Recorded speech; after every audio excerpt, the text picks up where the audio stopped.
like to take a moment to acknowledge the traditional territory of the Scotia First Nation and thank both Gord and Jerry for inviting us to participate. It's a pleasure to be here and to learn a little bit about what you guys are doing to bring economic development forward. I thought I'd start by asking who has been to Membertou? A couple. Hi, Rankin. So what I'm going to do, for those of you not familiar with Membertou in our region, is I'm going to play a short video to start.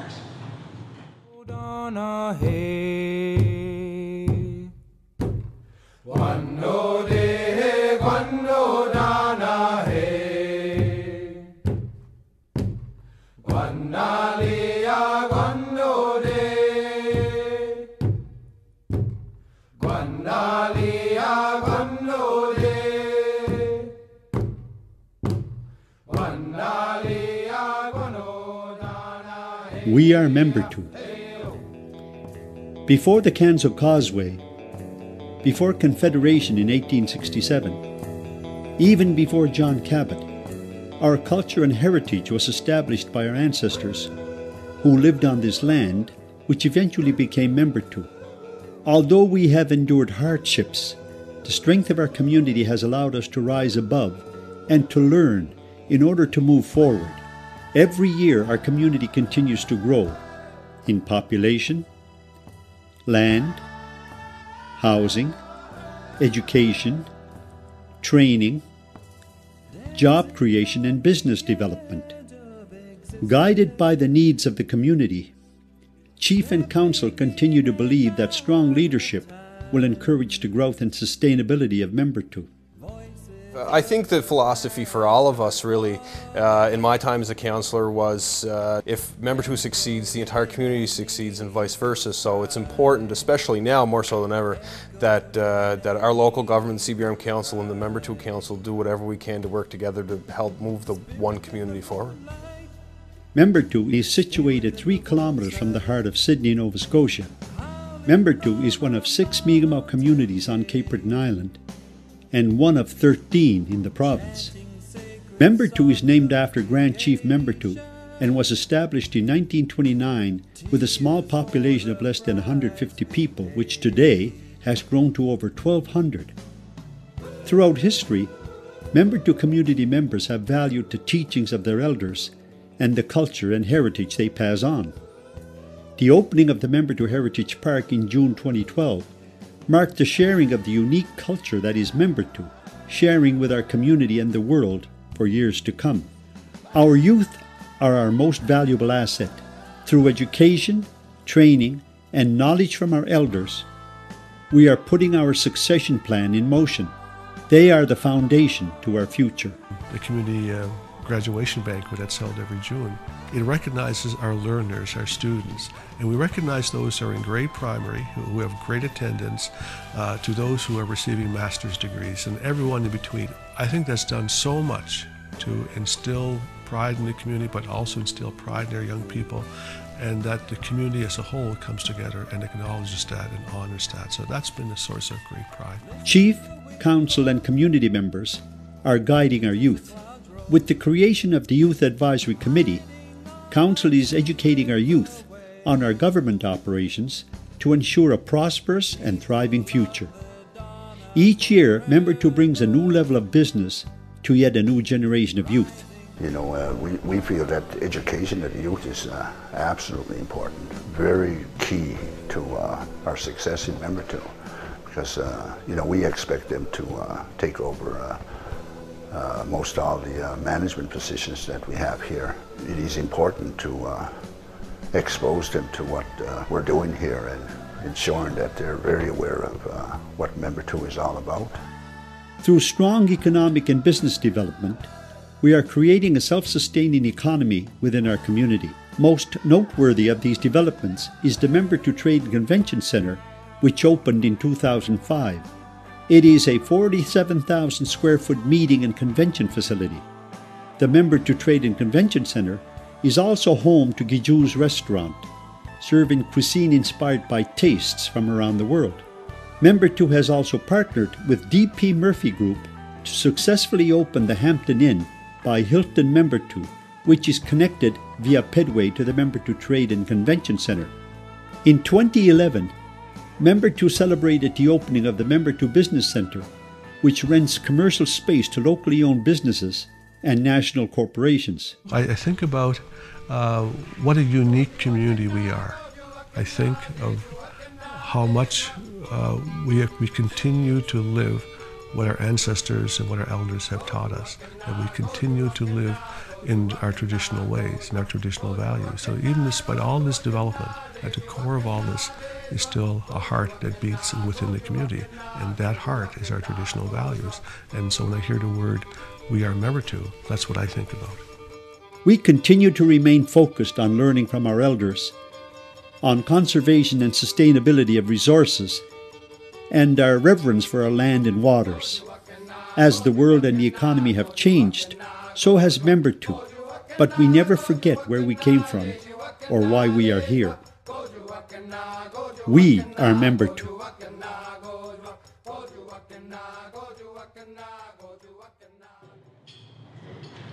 Okay, so what I wanted to do was just kind of provide you with a backdrop of some of the things I'm going to address today. I'm going to talk a little bit about the community profile. I'm going to try really hard not to repeat anything that you just seen in the video. We'll talk about the makeup of the Membertou Development Corporation, some projects and activities we've done since 2000, our administration and our governance, which is really key to moving things forward, some upcoming projects, and I don't know that we're going to do questions and answers, but if not, we'll do them tomorrow.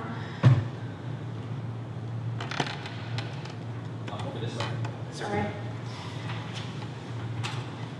So, Membertou, as stated in the video, we're a growing community held together by a shared heritage.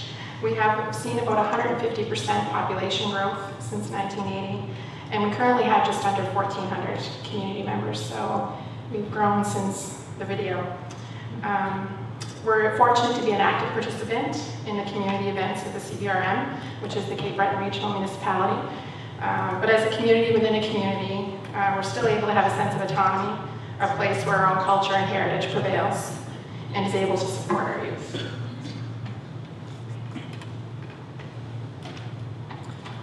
So Membertou's governance. It's an important ingredient in our economic development success.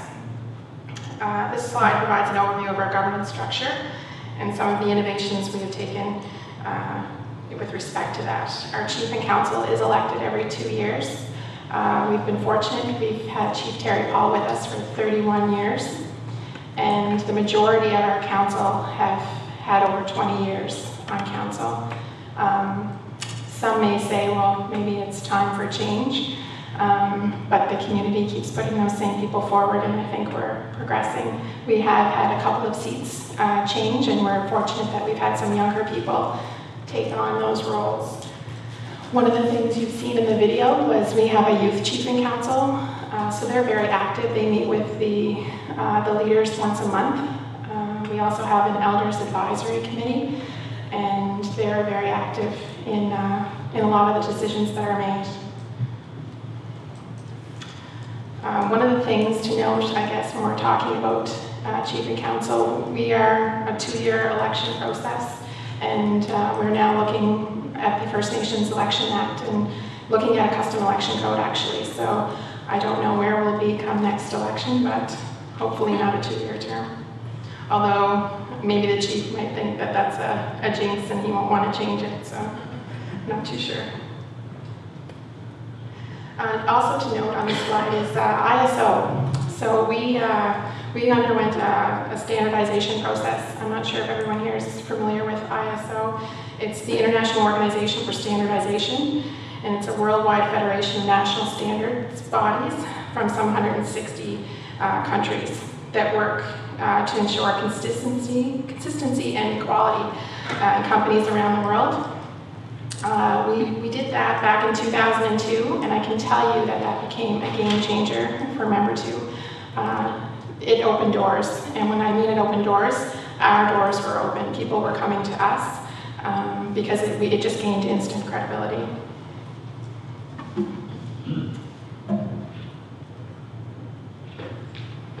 Just a little bit about our finances and I guess the size of our budgets. Back in 1997, the community was basically bankrupt. We had a $4 million budget and a $1 million deficit. To speak to one of Jerry's comments, what the chief did at the time was he looked to the community and to the council and he said, we need to bring back some of those experienced people that are working everywhere else and get them working for the community. And you've seen one of those individuals in the video, and that's Dan Christmas. I'm not sure if any of you have had the privilege of meeting Dan or having him speak at events, but he was a key part of turning the community around. We also brought back Bern Christmas, and Bern was the CEO of the Development Corporation until 2006.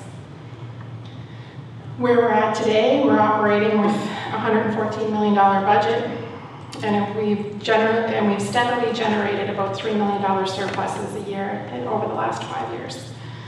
Our core economic development budget of that $114 million is about $500,000. That funds 2 executive economic development officers. It pays for consulting fees and permitting and a wide range of expenses. So on the overall budget, that's for what we're doing, it's not a large amount, but it just shows that you can do a lot with a little. To touch on employment, as you can see, we've grown from 50 people to 550 people in peak season. 60% of our employees are from Membertou, and 85% of our executive and 75% of our directors and managers are community members. So we're pretty proud of those numbers, but we're also proud of the fact that we employ our neighbors, and we're considered the 4th largest employer in the municipality, next to things like the university, the regional municipality, and the hospital.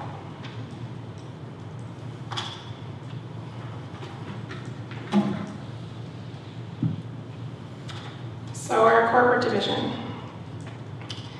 We're committed to creating and enhancing business relationships between Membertou and the Canadian international business community. Our strategy is built on the foundations of integrity, fairness, dedication to maximizing financial benefits for its partners in the Membertou community. So when we as development officers are analyzing projects, we look to things like community wealth, infrastructure, and wellness as the pillars to deciding what ventures we're going to get into.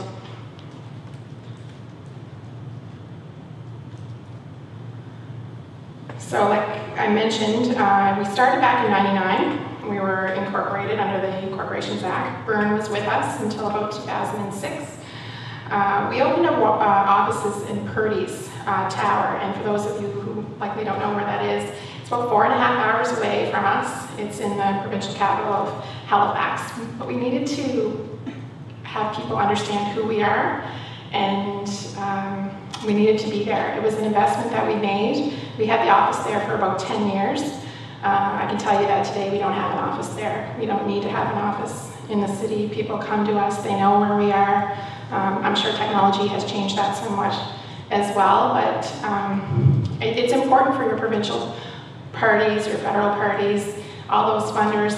Unfortunately, most of the time they are in the larger urban centers, but it's worth the investment to spend a bit of time there. If you can't have an office there, you know, I would suggest making regular trips there and be a presence.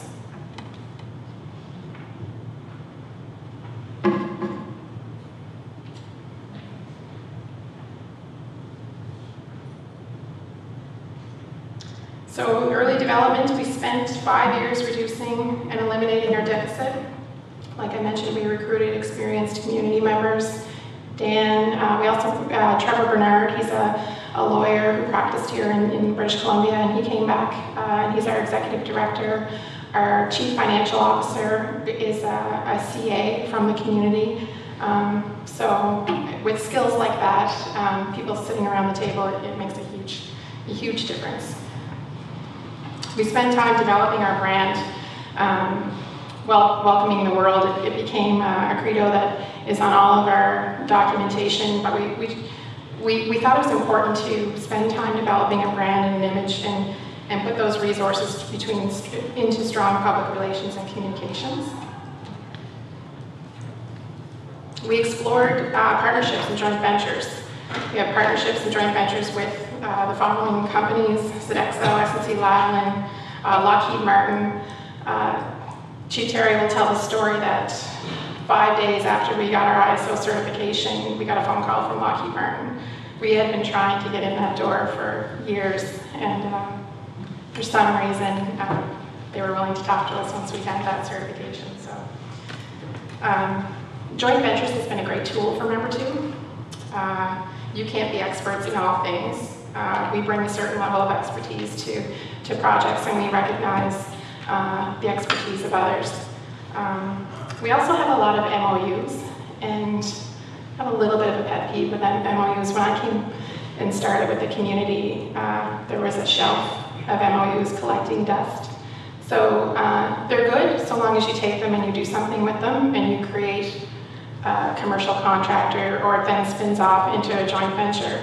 An agreement to talk is great, but you want to see a deliverable at the end of the day. So when we get approached for MOUs, we kind of put people through the ringer a little bit and say, well, what's this really going to mean for Membertou, and what are we going to get out of it? Some of our early successes, we have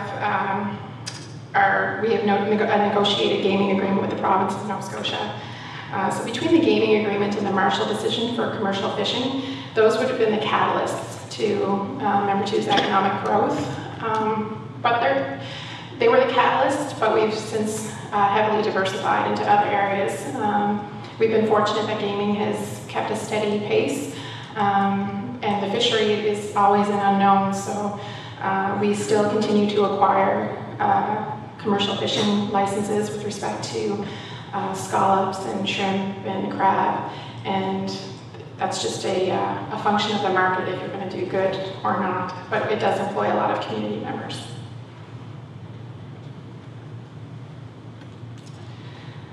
With success comes challenges as well. As noted with the commercial fishery, we didn't have great success in things like groundfish, tuna, lobster.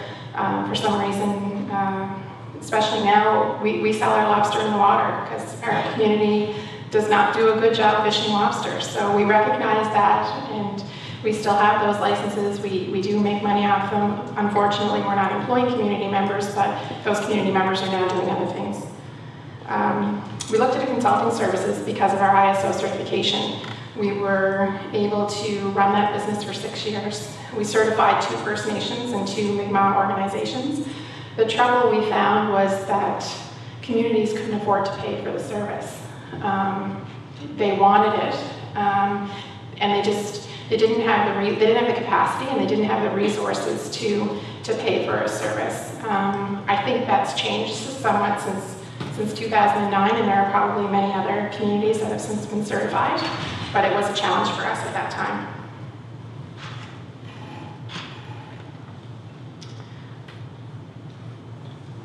Rankin will recognize this one. We were part of Laurentian Energy Corporation, which was a group of private investors. We since sold that, and we were able to get some land on the harbor, which is of value to us with respect to our fishery. We dabbled in the renewable energy world. We had a great partner out of Spain. A lot of due diligence and a lot of time and effort went into that project. But the climate in Nova Scotia, we have one power company, Nova Scotia Power, who is in charge and runs everything. So we weren't successful in those. It's a bidding process. So once that bidding was over, there's no more opportunity until the next bid. So we've kind of shelved that for now, but we could always go back to it should something open. So investments. Since I've been with Membertou since 2009, we've had about 25 investments / projects to a total of about $70 million. And of that $70 million, 54 of it was leveraged non-repayable funds. So that comes with a lot of lobbying and a lot of time and effort being spent with our partners to see the benefit in contributing to these projects. We've acquired approximately 1,300 acres in that time, And that may not seem like a lot, but when your community was only 600 acres to begin with, we've been able to double our land mass. And by doubling that land mass, we've recently had some appraisals done on the land that we acquired. We spent $5.5 million, and it's been appraised at $28.5 million. So they were some good investments for us, but we spent a lot of time researching landowners, getting title. We had private investigators hired in New York and Montreal, just trying to get title to this property. So I guess don't give up. This worked out well for us, and at the time it seemed like it was never going to happen. Some things to consider. We're probably blessed to, and it's also discouraging sometimes, but we have an investment opportunity a week. Some weeks more, some weeks less.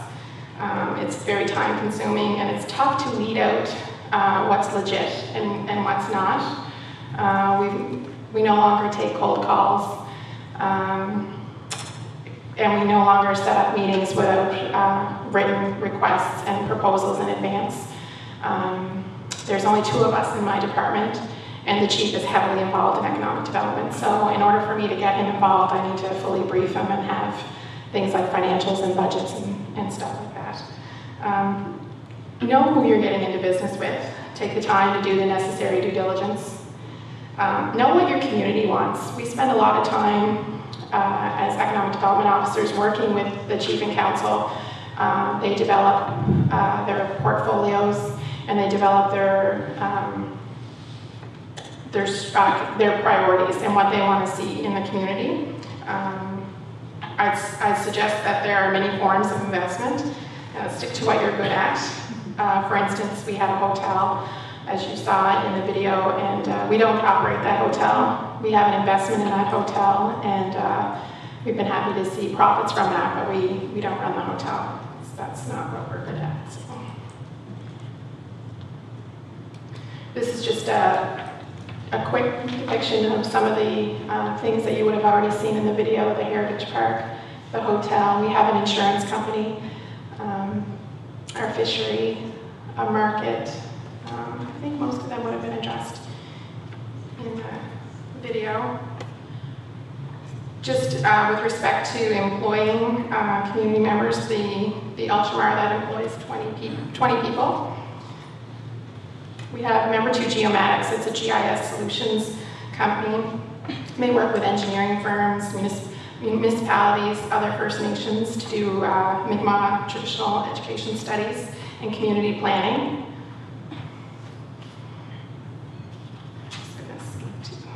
Just got my 5-minute mark, so I want to get to some of the data center. There's just some shots in here. The data center, just to highlight that for a moment, we have a data center which is in the basement of our training convention center.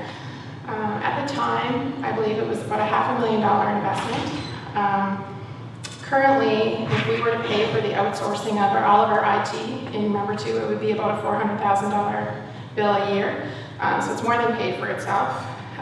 We've been fortunate to work with Health Canada, so we're now servicing all the Atlantic First Nations health centers, and we're looking at a new venture with BlackBerry and the Government of Canada. So even though we may seem a little bit more urban, that can be done anywhere. It's a data center. As long as you have a secure location, you can do those sorts of things.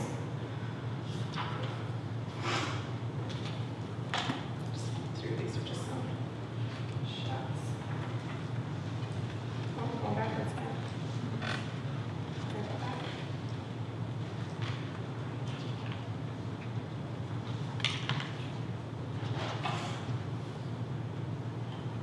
These are just some more shots of our different businesses. There's the Hampton Inn, which just recently received an award. It's almost 3 years old now, and we received an award, the Lighthouse Award from Hilton Properties, recognizing it as one of the top 5 Hilton properties worldwide. So they spend a lot of time on customer service and just getting it right, and they've been rewarded for that, so we're pretty proud of them. This one here. This is another joint venture that we have. It's a partnership between Membertou and Escazoni, which is another Mi'kmaq community in Cape Breton. We partnered with them to create an avenue for industry to work with First Nations to realize opportunities in major projects. So we built a database of skilled workers, and it's kind of a one-stop shop for industry. We have a few large-scale projects happening right now. We have the Maritime Link project, which is a large-scale electricity project, as well as the Irving shipbuilding contract. Some of you may be familiar with that because part of that contract went to BC and the other part came to Halifax. So working with the communities, we found that people didn't know what they had, so we had to develop a database. And by doing that, industry is now accepting the fact that these community members are there. We have a large skilled workforce and they can do the jobs. We also work closely with something called the Unamaki Benefits Office. So that's an organization that is governed by 5 Cape Breton communities to do training. So they spend a lot of time training community members and working with other funding organizations to do that skills training.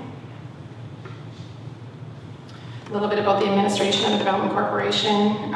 Chief Terry Paul is our CEO, and we have 2 executive business development officers that report to him.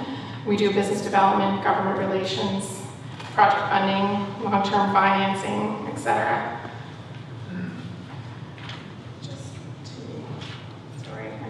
I knew this was going to be long. Our latest project is Churchill Crossing.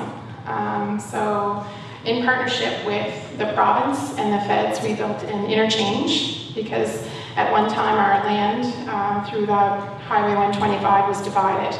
So as you can see in the picture where the clearing is, that's our future development site. We have 40 acres that's cleared right now. It's going to generate about $100 million in investment to Membertou and CBRN over the next 5 years. And we wouldn't have been able to do that without organizations like the First Nations Finance Authority. I did want to give them a little shout out because they were another game changer for Membertou. We always found access to capital the biggest barrier, and now that the First Nations Finance Authority has put a bond out, we've been able to acquire funds and have funds held for us for future development. So I would encourage other communities, I don't know how many are actually in the room today, but spend the time to get certified. It's worth it. It might be a little painful at first, but they're going to do things for you that the banks can't.